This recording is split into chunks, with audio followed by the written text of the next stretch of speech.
শুভ দুপুর বন্ধুরা। এই প্রচণ্ড গরমে আজকে স্পেশাল সাউথ ইন্ডিয়ান লাঞ্চ থালি বানিয়েছি। এখানে আছে কর্ণাটকের বিখ্যাত লেমন রাইস, তেলের মধ্যে জিরে, সর্ষে, কারি পাতা, হিং, চেরা কাঁচা লঙ্কা, শুকনো লঙ্কা ফোড়ন দিয়ে 1 চামচ ছোলার ডাল, 1 চামচ বিউলির ডাল, রসুন কুচি, পেঁয়াজ কুচি, বাদাম দিয়ে ভেজে নিয়েছিলাম।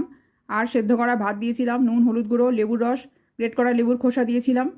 এখানে আছে ব্যাঙ্গালোরের বিখ্যাত চিকেন ঘি রোস্ট, চিকেনের সঙ্গে টক দই, নুন, হলুদ গুঁড়ো, কাশ্মীরি লঙ্কার গুঁড়ো মিশিয়ে নিয়েছিলাম, লেবুর রস মিশিয়ে নিয়েছিলাম।